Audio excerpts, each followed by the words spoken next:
શ્રી ગણેશાય નમઃ. મિત્રો, આપ જોઈ રહ્યા છો યુટ્યુબ આપણી ચેનલ આવો સત્સંગમાં આપ સૌનું સ્વાગત છે. મિત્રો, આજે છે નવા વર્ષનો સોમવાર. આ સોમવારના દિવસે આપણે ભગવાન ભોળાનાથની પૂજા ભક્તિ કરીને ધન્ય કરીએ આખા વર્ષને. આજે આપણે આ વિડીયોમાં સાંભળશું ભગવાન મહાદેવના 12 જ્યોતિ સ્વરૂપ 12 જ્યોતિર્લિંગની કથા. જો આપને આ વિડીયો પસંદ આવે તો લાઈક કરજો, શેર કરજો. આપ આ ચેનલ પહેલી વખત જોઈ રહ્યા છો તો સબસ્ક્રાઈબ કરી લેજો, જેથી આવનાર નવા વિડીયોની માહિતી આપ સુધી તુરંત પહોંચી શકે. ધન્યવાદ. સૌરાષ્ટ્રે સોમનાથમ ચ શ્રીશૈલ મલ્લિકાર્જુનમ ઉજ્જૈન્યામ મહાકાલમ ઓમકારમ મમલેશ્વરમ પરલ્યામ વૈજનાથમ ચ ડાકિન્યામ ભીમશંકરમ સેતુબંધે તુ રામેશમ નાગેશમ દારુકાવને વારાણસ્યામ તુ વિશ્વેશમ ત્રયંબકમ ગૌતમી તટે હિમાલયે તુ કેદારમ કુસ્મેશમ ચ શિવાલયે એતાની જ્યોતિર્લિંગાની સાયં પ્રાતઃ પઠે નરઃ સપ્તજન્મકૃતમ પાપમ સ્મરણેન વિનશ્યતિ. ભગવાન ભોળાનાથના આ 12 જ્યોતિર્લિંગનું સ્મરણ કરવા માત્રથી જ 7 જન્મના પાપ નષ્ટ થાય છે. એવા પ્રભુના 12 જ્યોતિર્લિંગની કથા અને મહિમા સાંભળીએ. સૌપ્રથમ છે સૌરાષ્ટ્રમાં આવેલ ભગવાન સોમનાથનું મંદિર, સોમનાથ જ્યોતિર્લિંગ. બોલો ભગવાન મહાદેવ શક્તિપતિની જય. બ્રહ્માજીના પુત્ર દક્ષ પ્રજાપતિએ પોતાની 27 પુત્રીઓ ચંદ્રને પરણાવી હતી. ચંદ્રદેવ આ બધી પત્નીઓમાં જે રોહિણી હતા તેને ખૂબ જ પ્રેમ કરતા. તેથી રોહિણી સિવાયની જે બહેનો હતી, સ્ત્રીઓ હતી, તે દુઃખી થઈને પિતાને ઘેરે ચાલી ગઈ અને પિતાને સઘળી હકીકત જણાવી. ત્યારે પિતા દક્ષ જમાઈ ચંદ્ર પાસે આવીને શાંતિથી સમજાવે છે, છતાં ચંદ્રદેવના વર્તનમાં કોઈ પરિવર્તન આવતું નથી. આથી દુઃખી દક્ષે ચંદ્રદેવને શ્રાપ આપ્યો કે તમે મારી વાતની અવજ્ઞા કરી છે, માટે હે ચંદ્રદેવ, તમે ક્ષયરોગી બનો. તે જ વખતે ચંદ્ર ક્ષયરોગી થયા, ક્ષીણ થયા. તેથી હાહાકાર જગતમાં મચી ગયો. દેવો તથા ઋષિઓ વિહ્વળ બન્યા. ત્રિલોકમાં દેવો સંતપ્ત બનીને ચંદ્રદેવને શાપ મુક્તિ કરાવવા બ્રહ્માજી પાસે ગયા. ત્યારે બ્રહ્માજીએ તેનો ઉપાય સૂચવતા કહ્યું, હે દેવો, જો ચંદ્રદેવ પ્રભાસ નામના ઉત્તમ સ્થળે જઈને શિવલિંગની પૂજા કરે, મૃત્યુંજય મંત્રનું વિધિ વિધાનથી અનુષ્ઠાન કરે, તો શિવજીની આ આરાધનાથી તેનો ક્ષય રોગ છે તેમાંથી તેને મુક્તિ મળશે. ત્યારે ચંદ્રદેવે બ્રહ્માજીના કહ્યા પ્રમાણે પ્રભાસ તીર્થમાં જઈને શિવજીની આરાધના શરૂ કરી. તેમણે 10 કરોડ મંત્ર વડે શિવજીનું પૂજન કર્યું. તેથી શિવજી પ્રસન્ન થયા. તેમણે ચંદ્રને વરદાન માંગવા કહ્યું. ત્યારે ચંદ્રદેવે કહ્યું કે હે ભોળાનાથ, મારો ક્ષયરોગ દૂર કરો અને મારો અપરાધ ક્ષમા કરો. ત્યારે શિવ કહે છે કે હે ચંદ્ર, એક પક્ષમાં નિત્ય તારી કળાઓ ક્ષીણ થશે અને બીજા પક્ષમાં પુનઃ તે કળાઓ વધ્યા કરશે. શાપયુક્ત ચંદ્રદેવની સ્તુતિથી નિરાકાર શિવ ત્યાં સાકાર થયા અને સોમેશ્વર નામે ત્રિલોકમાં પ્રખ્યાત થયા. તે રોગોનો નાશ કરનાર છે. દેવોએ સ્થપાયેલ કુંડ ચંદ્રકુંડ તરીકે એમાં સ્નાન કરનાર સર્વ પાપમાંથી છૂટે છે. અસાધ્ય રોગો પણ મટે છે. બોલો સોમનાથ મહાદેવની જય. ત્યાર પછી બીજું જ્યોતિર્લિંગ છે મલ્લિકાર્જુન જ્યોતિર્લિંગ, જેમાં કાર્તિકેય સ્વામીની કથા સાથે જોડાયેલું છે. શિવપુત્ર કાર્તિકેયે પૃથ્વીની પરિક્રમા કરીને જ્યારે કૈલાસ આવ્યા ત્યારે દેવર્ષિ નારદજી આવીને તેમને પોતાની બુદ્ધિથી ભરમાવ્યા હતા. તેથી તેઓ ક્રોંચ પર્વત પર જતા રહ્યા. તે વખતે માતા પાર્વતી ખૂબ જ દુઃખી થયા હતા. ભોળાનાથે દેવર્ષિને કાર્તિકેયને પાછા લાવવા મોકલ્યા, પણ કાર્તિકેય માન્યા નહીં. તેથી દેવર્ષિઓ નિરાશ થઈને ભોળાનાથ પાસે પાછા આવ્યા. આથી દેવી પાર્વતી અને ભોળાનાથ પુત્રના વિયોગના દુઃખથી પીડાઈને પુત્રના સ્થાને ગયા. તેથી કાર્તિકેય સ્વામી 3 યોજન દૂર ચાલ્યા ગયા. જ્યોતિ રૂપ ધારણ કરીને તેઓ ક્રોંચ પર્વત પર રહી ગયા. પુત્ર પ્રેમને કારણે દર મહિને અમાસે શિવજી અને પૂર્ણિમાએ શિવાદેવી પોતાના પુત્રને મળવા જતા. તે વખતથી માંડીને મલ્લિકાર્જુન નામે એ લિંગ જ્યોતિર્લિંગ તરીકે ત્રણેય જગતમાં જાણીતું બન્યું. મલ્લિકા એટલે શિવા અને અર્જુન એટલે શિવ. એમ એ લિંગમાં બંનેની જ્યોતિ પ્રતિષ્ઠિત થઈ. આ લિંગની પૂજા તથા દર્શન કરનાર અનેક પાપોમાંથી છૂટીને અંતે સદગતિને પામે છે. ત્યાર પછી ત્રીજું જ્યોતિર્લિંગ છે મહાકાલેશ્વર જ્યોતિર્લિંગ, જેમાં બ્રાહ્મણની કથા સમાયેલી છે. અવંતી અર્થાત ઉજ્જૈની નગરીમાં એક વિદ્વાન અને વેદોના જાણકાર બ્રાહ્મણ રહેતા હતા. તે શિવ પૂજામાં સર્વકાળ આસક્ત રહેતા. તે બ્રાહ્મણને 4 પુત્રો હતા. તેમાં સૌથી મોટો દેવપ્રિય, બીજો પ્રિય મેઘા, ત્રીજો સુકૃત અને ચોથો સુવ્રત હતો. તે સમયે રત્નમાલા પર્વત પર દૂષણ નામનો મોટો અસુર રહેતો હતો. બ્રહ્માજીના વરદાનને કારણે તેણે આખા જગતને તુચ્છકારી નાખ્યું હતું. તેણે દેવોને જીતી લઈને તેમના સ્થાનો પચાવી પાડ્યા હતા. તેણે વેદ ધર્મો તથા સ્મૃતિ ધર્મોનો સંપૂર્ણ નાશ કર્યો હતો. આ અસુર દૂષણ પોતાના 4 મોટા દૈત્યો દ્વારા બ્રાહ્મણોનો વિનાશ કરવા લાગ્યો.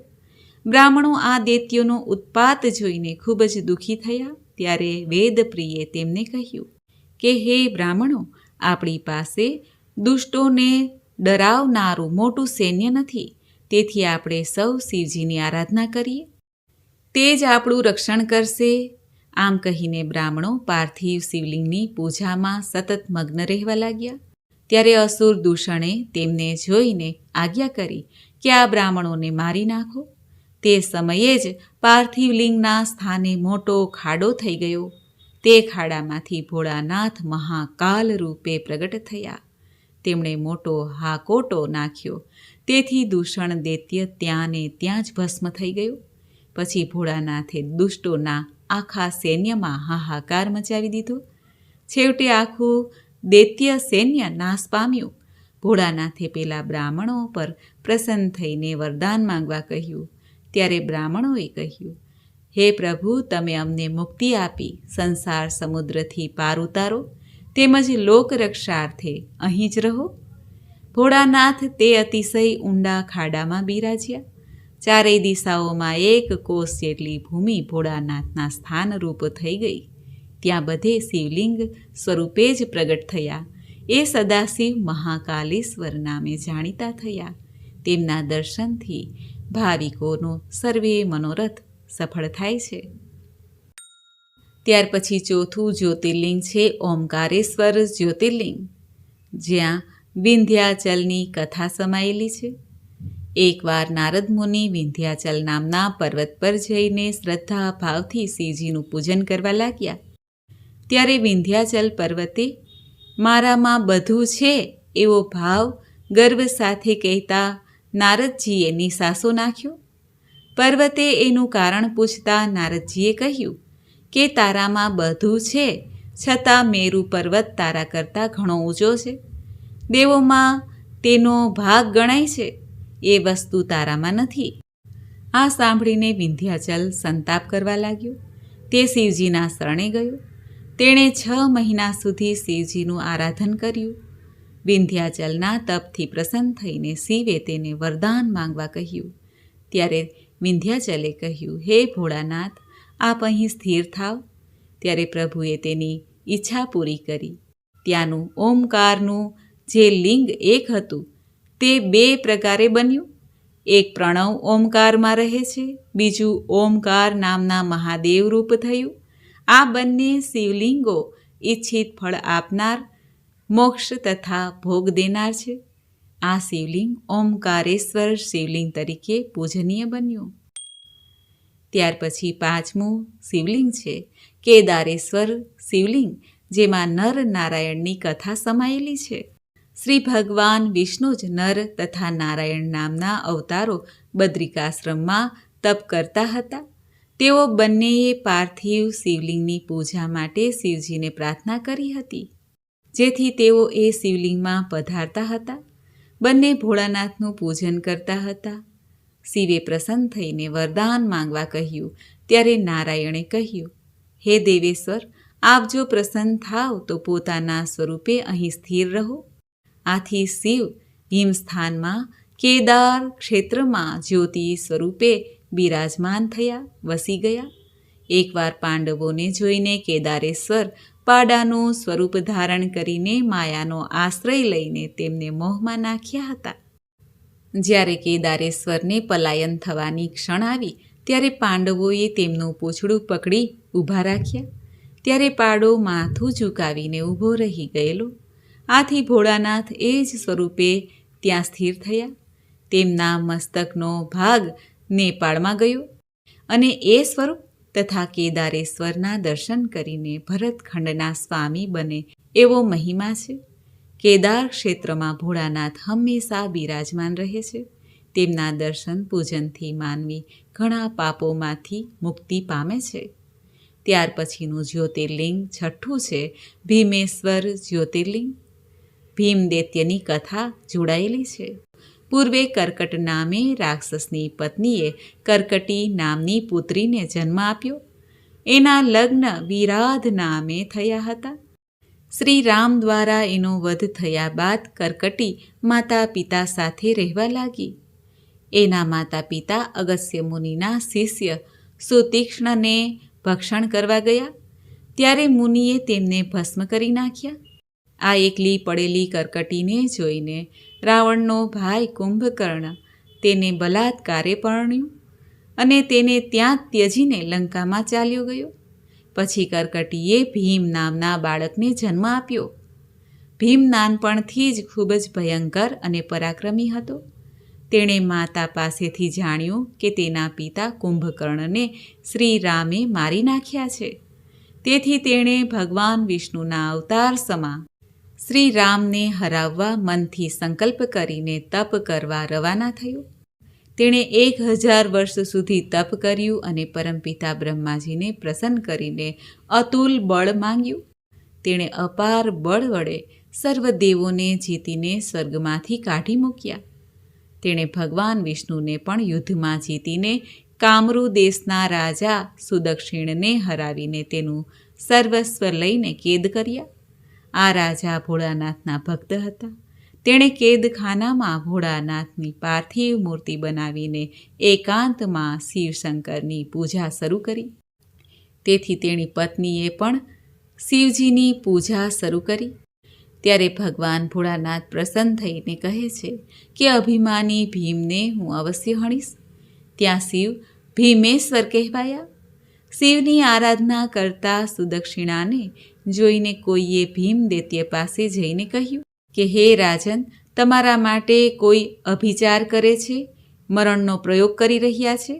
આ સાંભળીને દૈત્ય ભીમ તલવાર લઈને તેની હત્યા કરવા માટે પાસે આવ્યા. ત્યારે પાર્થિવ શિવલિંગમાંથી શિવ પ્રગટ થયા અને તેની રક્ષા કરી. ભીમની તલવારના શિવે પિનાક ધનુષથી કડાકા કર્યા. તે પછી શિવગણો તથા રાક્ષસના સૈન્ય વચ્ચે ભીષણ યુદ્ધ થયું. શિવે પોતાના આયુધો દ્વારા તેના કટકા કર્યા. ત્યારે નારદજીએ ભોળાનાથને કહ્યું કે હે પ્રભુ, આ ભીમ દૈત્યનો જલ્દીથી નાશ કરો. ભોળાનાથે મોટો હાકોટો નાખીને એ હાકોટો રૂપમાંથી આગથી રાક્ષસોના ટોળા સાથે ભીમને પણ ભસ્મ કર્યો. ત્યારે દેવો તથા મુનિઓ પ્રસન્ન થયા અને ત્યાં સ્થિર રહેવા મહાદેવને પ્રાર્થના કરી. આથી મહાદેવ કહેવાણા ભીમા શંકર, જે જ્યોતિર્લિંગની પૂજા કરવાથી જીવનમાં રહેલ રોગ દોષ શાંત થાય છે. ત્યાર પછી ભગવાન મહાદેવનું 7મું જ્યોતિર્લિંગની કથા, કાશી વિશ્વનાથ જ્યોતિર્લિંગની કથા, જેમાં શિવ શિવાની કથા જોડાયેલી છે. સૂતજી સોનકાદિ ઋષિઓને કહે છે, હે ઋષિઓ, જગતમાં પ્રભુને જ્યારે એકમાંથી બે થવાની ઈચ્છા થઈ ત્યારે પોતે સગુણ સ્વરૂપ થયા, જે શિવ કહેવાયા. એ જ પ્રભુ સ્ત્રી તથા પુરુષ એવા ભેદથી પ્રગટ્યા છે. તેમાં પુરુષ તે શિવ અને સ્ત્રી તે શક્તિ કહેવાય છે. તે બંને શિવ શક્તિએ પોતાના સ્વભાવથી પ્રકૃતિ તથા પુરુષને તે વેળાએ ઉત્પન્ન કર્યા. પ્રકૃતિ અર્થાત શક્તિ અને પુરુષે પોતાના માતા પિતાને જોઈને મૂંઝાયા ત્યારે આકાશવાણી થઈ, તમારે તપ કરવું જોઈએ. જેથી શ્રેષ્ઠ સૃષ્ટિ ઉત્પન્ન થાય? પ્રકૃતિ અને પુરુષે તપ કરવાના સ્થાન વિશે પૂછતા શિવે અંતરિક્ષમાં ઉત્તમ નગર બતાવ્યું, જ્યાં પુરુષ વિષ્ણુએ સૃષ્ટિની ઈચ્છાથી શિવશંકરનું ધ્યાન ધર્યું. ભગવાન વિષ્ણુના પરિશ્રમથી અનેક જળાશયો વહેવા લાગ્યા. નગર સભર બન્યું. આ દ્રશ્ય જોઈને સ્તબ્ધ બનેલા શિવે મસ્તક હલાવ્યું. ત્યારે એના કાનમાંથી એક મણિ નીચે પડી. તે સ્થાન એટલે જ મણિકર્ણિકા ઘાટ કહેવાણું, જે કાશીમાં છે.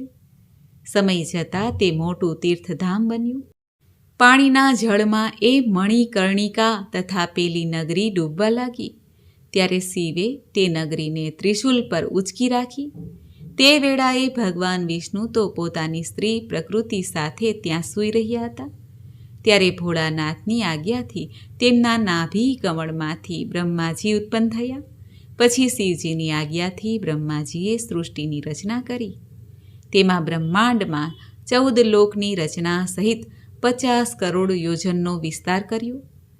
બ્રહ્માંડના પ્રાણીઓ કર્મથી બંધાયેલા હોય તેઓ મને કઈ રીતે જાણી શકશે એમ માનીને શિવે 5 ગાંવના વિસ્તારવાળી નગરી ત્રિશૂળ પરથી મુક્ત કરી. તે મોક્ષદાયક કાશી નગરી તરીકે પ્રતિષ્ઠિત થઈ. ત્યાં શિવજીએ અવિમુક્ત નામે જ્યોતિર્લિંગ સ્થાપ્યું. શિવજીએ આ કાશી નગરીને મનુષ્ય લોકમાં મૂકી. બ્રહ્માજીએ એક દિવસ પૂરો થતાં પ્રલય થાય છે. ત્યારે કાશીનો નાશ થતો નથી, કારણ કે તે વખતે શિવ એ નગરીને ત્રિશૂળ પર ધારણ કરે છે.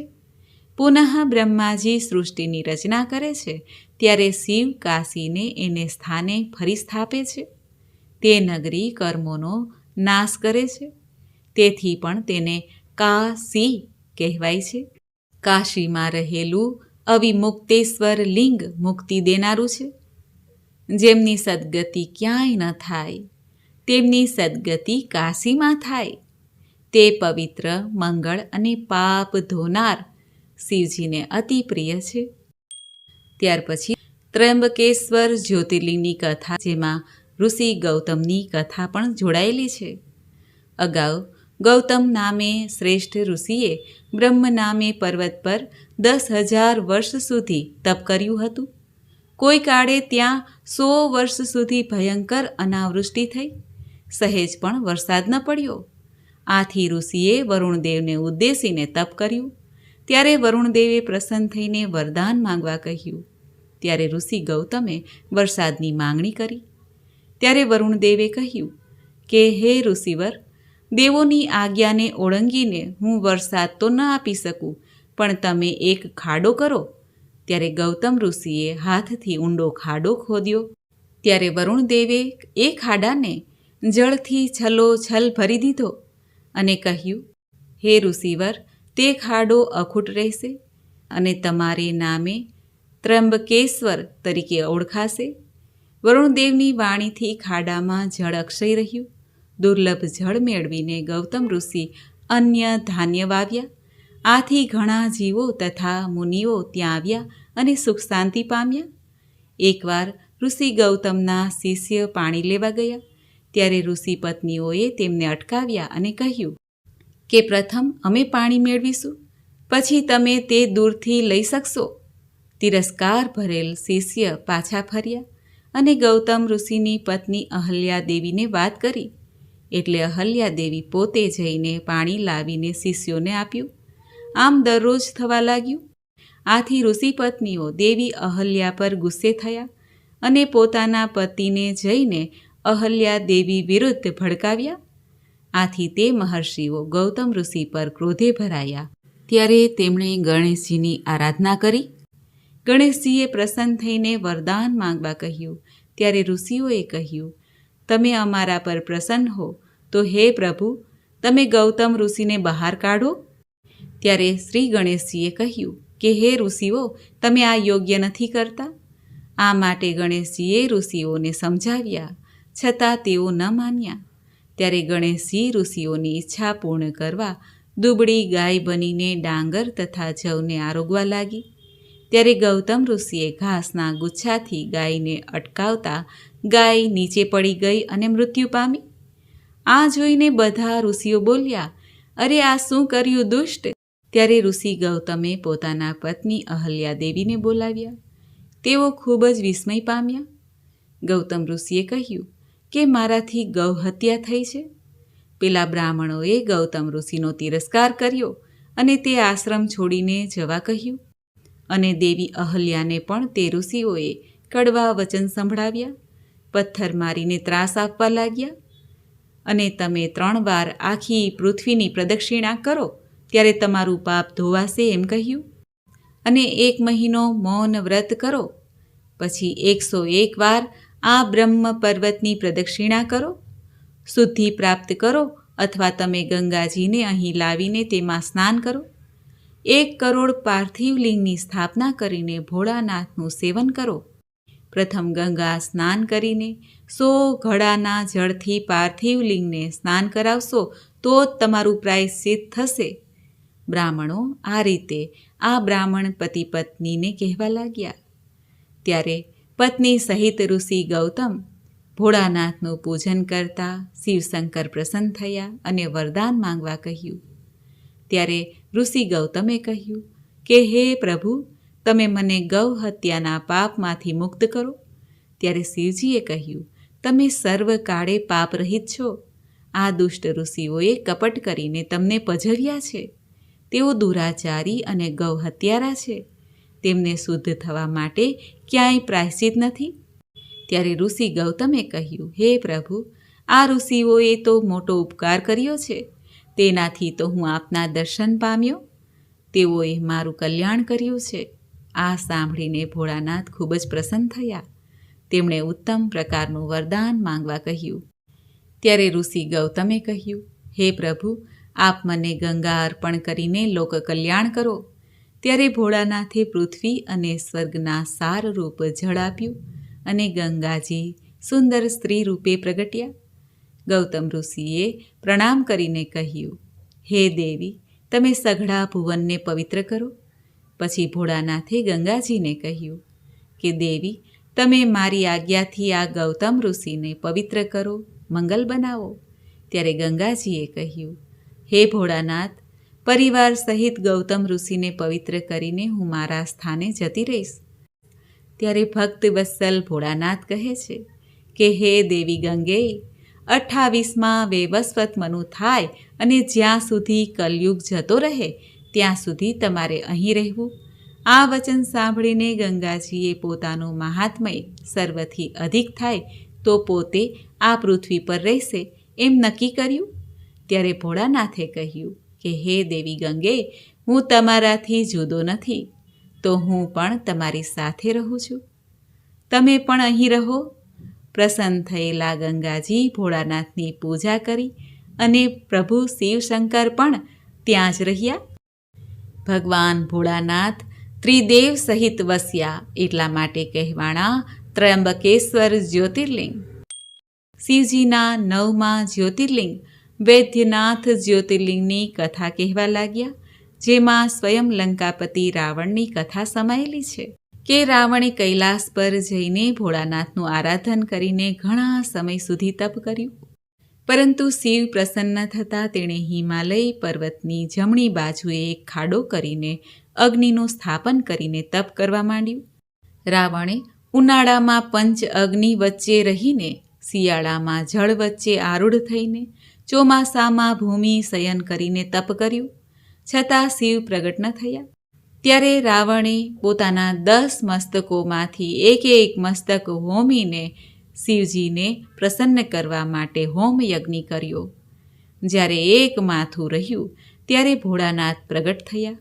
પ્રભુએ તેના બધા માથા એમને એમ પાછા કરી દીધા અને ઉત્તમ બળ પ્રદાન કર્યું. શિવે તેને વર માંગવા કહ્યું. ત્યારે રાવણે કહ્યું, હે પ્રભુ, હું આપને લંકા લઈ જવા માંગુ છું. આપ મારી ઈચ્છા પૂર્ણ કરો. રાવણના આ વરથી ભોળાનાથ ઉદાસ થયા. તેમણે રાવણને એક લિંગ આપ્યું અને કહ્યું, આ ઉત્તમ લિંગ છે, તેને તું તારા ઘેરે લઈ જા. તું એને જ્યાં મૂકીશ ત્યાં સ્થિર થઈ જશે, પછી તું ઈચ્છીશ તેમ થશે. રાવણ શિવલિંગ લઈને પોતાના નિવાસ તરફ ચાલ્યા. રસ્તામાં ભોળાનાથની માયાના કારણે તેને લઘુ શંકાની ઈચ્છા થઈ. તેણે તે લિંગ એક ગોવાળિયાના હાથમાં આપ્યું. ગોવાળિયો લિંગ પકડીને ઊભો રહ્યો. લિંગનો અતિશય ભાર લાગતા ગોવાળિયાએ અકળાઈને તે લિંગ નીચે મૂકી દીધું અને તે ત્યાં સ્થિર બની ગયું. આ લિંગ સર્વ મનોકામના સિદ્ધ કરનાર ઉત્તમ જ્યોતિર્લિંગ થયું. ત્યારે તે સ્થળે બધા દેવો આવ્યા. સ્વયં પરમપિતા બ્રહ્મા શ્રી હરિનારાયણ શિવલિંગની પૂજા કરી અને તે શિવલિંગ વૈદ્યનાથ નામથી જાહેર કરીને સ્તુતિ કરી. રાવણ શિવલિંગ વગર પોતાના નિવાસે ગયા. તેણે સઘળી હકીકત પત્નીને જણાવી. દેવોએ આ વાત જાણી તેથી તેઓ ખૂબ જ દુઃખી થયા. તેમણે દેવર્ષિ નારદને તેડાવ્યા. ત્યારે નારદજી દેવોના દુઃખનો નાશ કરવા માટે રાવણના ઘેરે ગયા અને રાવણે અભિમાનમાં આવીને સઘળી હકીકત કહી સંભળાવી. ભોળાનાથે મને અતુલ બળ આપ્યું છે તે પણ જણાવ્યું. વળી તેણે કહ્યું કે શિવલિંગ સ્થિર થયું છે, તે વૈદ્યનાથેશ્વરના નામે પ્રસિદ્ધ થયું છે. હવે હું તેનું પૂજન કરીને ત્રણેય જગતને જીતી લઈશ. તેના આ વચનથી દેવર્ષિ નારદ મૂંઝાયા. તેમણે કહ્યું કે હે રાવણરાજ, ભોળાનાથના વર પ્રમાણે તમે ખરેખર બળ પામ્યા હોય તો કૈલાસ પર્વત ઉપાડીને જુઓ. તે ઉપાડી શકાય તો માનવું કે ભોળાનાથનું વચન સત્ય છે. નારદજીની વાતથી મોહિત બનેલા રાવણ કૈલાસ તરફ ગયા અને કૈલાસ પર્વતને ઉપાડ્યો. તે વખતે કૈલાસ પર્વત પર રહેલું સઘળું અસ્તવ્યસ્ત થઈ ગયું. શિવજી પોતે શું બન્યું, કેમ બન્યું એમ બોલી ઉઠ્યા. પાર્વતીજી પણ હસ્યા. તેમણે શિવશંકરને કહ્યું કે હે ભોળાનાથ, ઉત્તમ શિષ્યનું ફળ છે આ બધું. તમે શિષ્યને અતુલ બળ આપ્યું છે તો શું થાય? પાર્વતી દેવીનું વચન સાંભળીને શિવજીએ રાવણને કૃતજ્ઞ માન્યો અને શ્રાપ દીધો. હે દુષ્ટ રાવણ, તું અભિમાન ન કર. આ લોકમાં તારા ગર્વનો નાશ કરનાર વીર જરૂર ઉત્પન્ન થશે. નારદજીએ આ સઘળું સાંભળી લીધું. રાવણ ત્યાંથી પ્રસન્ન ચિત્તે લંકા ચાલ્યા ગયા. તેને પોતાના બળની પાકી ખાતરી થઈ ગઈ. રાવણે શત્રુઓનો નાશ કરીને જગતને બસ કર્યું. એની સામે ટક્કર લેનાર ત્યારે જગતમાં કોઈ યોદ્ધો ન હતો. સમય જતાં રાવણની બુદ્ધિ ભ્રષ્ટ થઈ. સીતાજીનું હરણ કર્યું અને રામ સામે યુદ્ધ થયું અને રાવણને મોક્ષ પ્રાપ્ત થયો. શિવજીના ભક્તો હંમેશા મોક્ષ પ્રાપ્ત કરે છે. 10મું જ્યોતિર્લિંગ નાગેશ્વર જ્યોતિર્લિંગની કથા, જેમાં દારૂક અને દારૂકાની કથા જોડાયેલી છે. એક સમયે સમુદ્ર તટ પરના વનની દેખભાળ દારૂકા નામે રાક્ષસી કરતી હતી. દેવી પાર્વતીના વરદાનથી દારૂકા અને તેનો પતિ દારૂક ત્યાંના દેવોને ત્રાસ આપવા લાગ્યા. તેમણે ધર્મનો પણ નાશ કર્યો હતો. આથી તેઓ ઔરવ ઋષિને શરણે ગયા. ઋષિઓએ દારૂકાને શ્રાપ આપ્યો. તેઓ યજ્ઞોનો ધ્વંસ કે પ્રાણીઓની હિંસા કરશે તો આપોઆપ વિનાશ પામશે. દેવોએ રાક્ષસના શ્રાપનું કારણ જાણીને તેમના પર આક્રમણ કર્યું અને ગભરાવી મૂક્યા. પરાજિત થવાના ભયથી દારૂકા દેવી પાર્વતીના વરદાનથી આખાય વનને સમૃદ્ધિ સહિત સમુદ્રમાં લઈ જઈને નિર્ભય બનાવી દીધી. તે લોકો દરિયાઈ વાટે મુસાફરીએ નીકળનારને પોતાના નગરે લઈ જઈને કેદ કરતા. કેટલાકને તેઓ મારી નાખતા. આમ તેઓ લોકોને જળમાં ત્રાસ આપવા લાગ્યા. એકવાર દારૂકા રાક્ષસી કેટલાક રાક્ષસો સાથે સમુદ્રમાં વિહાર કરતી હતી. ત્યારે કેટલીક નૌકાઓને જોઈને રાક્ષસીએ તેને ઘેરી લીધી. સઘળા પ્રવાસીઓને બંદીવાન બનાવ્યા. તેમાં સુપ્રિય નામના એક વણિક શિવભક્ત હતા. તે શિવ પૂજા સિવાય ભોજન ન કરતા. તેણે કેદખાનામાં પૂરેલા બંદીવાનોને શિવ મંત્ર આપ્યો અને પાર્થિવ લિંગની પૂજાનું મહાત્મય પણ સમજાવ્યું. તેથી બધા કેદીઓ કેદખાનામાં શિવ પૂજન કરવા લાગ્યા. ત્યારે દુષ્ટ આત્મા રાક્ષસે સુપ્રિયને શિવ પૂજન કરતા મારી નાખવાની ધમકી આપી. ત્યારે સુપ્રિયે શિવને દારૂકના ત્રાસમાંથી બચાવવા પ્રાર્થના કરી. ભોળાનાથ જમીનના પોલાણમાંથી મંદિર સહિત પ્રગટ્યા અને મંદિર વચ્ચે જ્યોતિ સ્વરૂપ શિવજીના દર્શન થયા. ત્યારે તેમણે વેશ્યને પાશુપતાસ્ત્ર આપ્યું. આ દિવ્ય અસ્ત્રથી તેણે રાક્ષસોનો નાશ કર્યો અને કહ્યું, આજથી આ જગ્યા પાવન બનો. અહીં બ્રાહ્મણ, ક્ષત્રિય, વૈશ્યો અને શૂદ્રો પોતાના ધર્મ પાળે. તમો શિવ ધર્મનો પ્રચાર પ્રસાર કરનાર બનો. અહીં તમો ગુણી રાક્ષસો ક્યારેય ન પ્રવેશે. આ વખતે દારૂકા રાક્ષસીએ દેવી પાર્વતીનું સ્મરણ કરીને તેના વંશની રક્ષા કરવા પ્રાર્થના કરી. ત્યારે દેવી પાર્વતીએ શિવને કહ્યું, હે નાથ, આપનું વચન યુગના અંતે સત્ય બનીને રહેશે, પણ ત્યાં સુધી તામસી સૃષ્ટિ થાવ. હું આપના આશ્રયવાળી છું, માટે મારું આ વચન સત્ય કરો. આ દારૂકા રાક્ષસી મારી શક્તિ છે. તે રાક્ષસોનું રાજ્ય રહેવા દો. રાક્ષસોની પત્નીઓ થકી જે પુત્ર થાય, સંતાન થાય, તે ભલે એક વનમાં રહે, એવી મારી ઈચ્છા છે. ત્યારે ભોળાનાથે કહ્યું કે ભલે તમારી ઈચ્છા પ્રમાણે થાવ, પરંતુ હું અહીં રહીશ શિવલિંગના રૂપમાં. જે મનુષ્ય મારું શ્રદ્ધાથી પૂજન કરશે તે ચક્રવર્તી બનશે.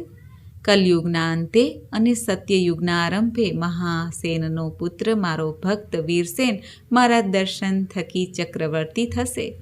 પછી શિવ પાર્વતી બંને ત્યાં રહ્યા. તેઓ બંને જ્યોતિર્લિંગ સ્વરૂપે થયા. શિવ નાગેશ્વર અને શિવા નાગેશ્વરી નામે પ્રસિદ્ધિ પામ્યા. લોકોની કામના પૂરી કરવા લાગ્યા. 11મું શિવજીનું જ્યોતિર્લિંગ રામેશ્વર જ્યોતિર્લિંગની કથા, જેમાં ભગવાન શ્રી રામજીની કથા જોડાયેલી છે. ભગવાન વિષ્ણુ પૃથ્વી પર શ્રી રામચંદ્રજી તરીકે અવતર્યા હતા. તે વખતે દુષ્ટ રાવણ તેમની પત્ની સીતાનું હરણ કરીને લંકામાં જતા રહ્યા. સીતાજીની શોધમાં શ્રી રામજી અને લક્ષ્મણજી કિષ્કિંધા નગરીમાં રહી સુગ્રીવને હિતકારી બનીને વાલીને માર્યો. સુગ્રીવ, હનુમાનજી અને અન્ય વાનરોની સહાય લઈને શ્રી રામ દક્ષિણના સમુદ્ર કિનારે ગયા હતા. ત્યારે શ્રી રામને તરસ લાગતા લક્ષ્મણજી જળ લઈને આવ્યા. તેઓ જળ ગ્રહણ કરવાની તૈયારી કરતા હતા. તેમને યાદ આવ્યું કે શિવ દર્શન વિના પાણી સી રીતે પીવાય. શ્રી રામે પ્રભુનું સ્મરણ કરીને પાર્થિવ શિવલિંગ કરી. પછી વિધિ મુજબ શિવજીની પૂજા કરી. પ્રાર્થના કરતા કહ્યું કે હે ભોલેનાથ, આપ શ્રી મારું સદૈવ રક્ષણ કરો. આપની સહાય વિના કાર્યસિદ્ધિ અશક્ય છે. આપના વરદાનથી જ રાવણે અહંકારી બનીને ત્રિલોકને જીત્યું છે, જે જીતવું ઘણું મુશ્કેલ છે. આમ શ્રી રામે ભોળાનાથને પ્રાર્થના કરી. પછી શ્રી રામે હે શંકર, હે મહાદેવ, આપની જય થાવ, જય થાવ, જય થાવ એમ ઉચ્ચેથી ઘોષણા કરી શિવ સમક્ષ નૃત્ય કરવા લાગ્યા. તે ક્ષણે ભોળાનાથ પ્રસન્ન થઈને વરદાન માંગવા કહ્યું. ત્યારે શ્રી રામજીએ કહ્યું, હે પ્રભુ, રાવણ સામેના યુદ્ધમાં મારો વિજય થાવ. પછી પુનઃ પ્રાર્થના કરી, હે પ્રભુ, આપ સંતુષ્ટ થયા હો તો જગતના લોકોને પાવન કરવા આપ શ્રી અહીં રહેવાનું યોગ્ય માનો. શ્રી રામજીની પ્રાર્થનાથી સદાશિવ રામેશ્વર જ્યોતિર્લિંગ રૂપે સ્થિર થયા. પછી શિવકૃપાથી શ્રી રામજીએ રાવણ તથા રાક્ષસોનો નાશ કરીને સીતાજીને પ્રાપ્ત કર્યા. રામેશ્વર જ્યોતિર્લિંગની પૂજા ભોગ અને મોક્ષ આપનાર છે. જે મનુષ્ય રામેશ્વરનું પૂજન કરીને ઉત્તમ ભક્તિથી દિવ્ય ગંગા જળ વડે સ્નાન કરાવશે તે જીવન મુક્ત બનશે. 12મું જ્યોતિર્લિંગ ઘુસ્મેશ્વર જ્યોતિર્લિંગની કથા, જેમાં સુદેહા અને ઘુસ્માની કથા છે. દક્ષિણ દિશામાં દેવ નામના પર્વતની સમીપે સુધર્મા નામે એક બ્રાહ્મણ રહેતા હતા. તેની પત્ની સુદેહા નામે હતી. તે બ્રાહ્મણ વેદ ધર્મનું પાલન કરતા શિષ્યોને ભણાવતા. ઘણું આયુષ્ય વીતી ગયું છતાં પોતાને એક પણ સંતાન ન હતું. તેથી સુદેહા ઘણી દુઃખી હતી. પતિ સુધર્મા તેને ઘણું સમજાવતા છતાં તે દુઃખી જ રહેતી. તે પતિને કહેતી કે હે પતિદેવ, મને એક પુત્ર નહીં થાય તો હું દેહનો ત્યાગ કરીશ. એકવાર બ્રાહ્મણે શિવનું સ્મરણ કરીને મનમાં એક સંકેત કરીને અગ્નિ આગળ 2 પુષ્પ મૂક્યા. અંતે પત્નીને એક પુષ્પ ઉપાડવા કહ્યું. પત્નીએ શિવનું સ્મરણ કરીને મને પુત્ર થાવ એમ ભાવના સાથે તેણે ફૂલ ઉપાડ્યું. તે ફૂલ જોઈને બ્રાહ્મણે કહ્યું, ઈશ્વરે જુદું જ નિર્માણ કર્યું છે. આપણને પુત્ર પ્રાપ્તિ થશે નહીં, માટે તું હવે બધી ચિંતા છોડીને પ્રભુ ભક્તિમાં મગન થા. પરંતુ સુદેહાએ પોતાની જીદ છોડી નહીં અને તે પોતાની નાની બહેન ગુસ્માને લઈને આવી અને તેની સાથે પોતાના પતિ સુધર્માના લગ્ન કરાવ્યા. ગુસ્મા રોજ 100 પાર્થિવ શિવલિંગ બનાવીને શ્રદ્ધાપૂર્વક પૂજાવિધિ કરીને નજીકના તળાવમાં વિસર્જન કરતી. તેનો એક દિવસ પણ ખાલી જતો નહીં. આમ તેણે 1 લાખ જેટલા શિવલિંગ બનાવીને પૂજા કરીને ભોળાનાથની કૃપા પ્રાપ્ત કરી. પ્રભુ મહાદેવની કૃપાથી ગુસ્માને એક પુત્ર રત્ન પ્રાપ્ત થયું. સમય જતાં સુદેહા ગુસ્માની તથા પુત્રની અદેખાઈ કરવા લાગી. ગુસ્માનો દીકરો મોટો થતાં તેને પરણાવ્યો. આથી સુદેહા પુત્રવધૂની પણ અદેખાઈ કરવા લાગી. એક રાત્રે સુદેહા દ્વેષ અગ્નિથી પ્રેરાઈને રાત્રે સૂતેલા ગુસ્માના દીકરાને ટુકડા કરીને તળાવમાં નાખી દીધા અને શાંતિથી સૂઈ ગઈ. સવાર થતાં પુત્રવધૂએ કલ્પાંત કરીને જણાવ્યું કે પોતાના પતિની હત્યા થઈ ગઈ છે. ત્યારે ગુસ્માએ તેને સાંત્વના આપી અને કહ્યું, જે કંઈ બનશે તે પ્રભુ કૃપાથી યોગ્ય બનશે. આમ કહીને તે તળાવના કિનારે જઈને શ્રદ્ધા ભાવથી પાર્થિવ શિવલિંગ બનાવીને તળાવમાં પધરાવા લાગી. ફરી તે તળાવને કિનારે તેણે પોતાના પુત્રને બેઠેલો જોયો. તે ખૂબ જ રાજી થઈ ગઈ. ત્યારે પુત્રએ માતાને કહ્યું કે હે માતા, હું તો મૃત્યુ પામ્યો હતો, પરંતુ તમારા પુણ્યના પ્રતાપે પાછો જીવિત થયો છું. તે વખતે ભોળાનાથ પ્રગટ થયા. તેમણે ગુસ્માને કહ્યું કે હે દેવી, તારી બહેને અદેખાઈથી તારા પુત્રને મારી નાખ્યો હતો. તેને હું મારા ત્રિશૂળથી મારી નાખીશ. પરંતુ ગુસ્માએ પોતાની બહેનને માફ કરવાનું કહ્યું. આથી ભોળાનાથે તેના પર પ્રસન્ન થઈને વરદાન માંગવા કહ્યું. ત્યારે ગુસ્માએ કહ્યું, હે પ્રભુ, આપ લોકોની રક્ષા હેતુ અહીં રહો અને મારા નામે પ્રસિદ્ધ થાવ. ત્યારે ભોળાનાથે કહ્યું કે હે ગુસ્મા, હું અહીં તારા નામથી ઘુસ્મેશ્વર જ્યોતિર્લિંગના રૂપમાં વાસ કરીશ અને આ તળાવ પણ અનેક કાળ પર્યંત જ્યોતિર્લિંગનું સ્થાન થાવ. તારા વંશમાં આવતી 101 પેઢી સુધી આવા શ્રેષ્ઠ પુત્રો જન્મશે. આમ કહીને ભોળાનાથ ત્યાં શિવલિંગ સ્વરૂપે થઈને રહ્યા અને ઘુસ્મેશ્વરના નામે જાણીતા બન્યા. સુધર્માને સુદેહાએ પણ ત્યાં આવીને વેરભાવથી મુક્ત બનીને શિવપૂજન કર્યું. આ ઘુસ્મેશ્વર જ્યોતિર્લિંગના દર્શન, પૂજન, અર્ચન માત્રથી જ સર્વે મનોકામના પૂર્ણ થાય છે. બોલો ભગવાન શ્રી શક્તિપતિની જય. તો મિત્રો, આપણે સાંભળ્યું 12 જ્યોતિર્લિંગની કથા મહિમા. મને આશા છે કે આપને આ વિડીયો જરૂર પસંદ આવ્યો હશે. ઓમ તત્પુરુષાય વિદ્મહે મહાદેવાય ધીમહિ તન્નો રુદ્ર પ્રચોદયાત. બોલો શક્તિપતિ દેવોના દેવ મહાદેવની જય. મિત્રો, મને સાંભળવા માટે ધન્યવાદ. આપ સૌને મારા જય શ્રી કૃષ્ણ.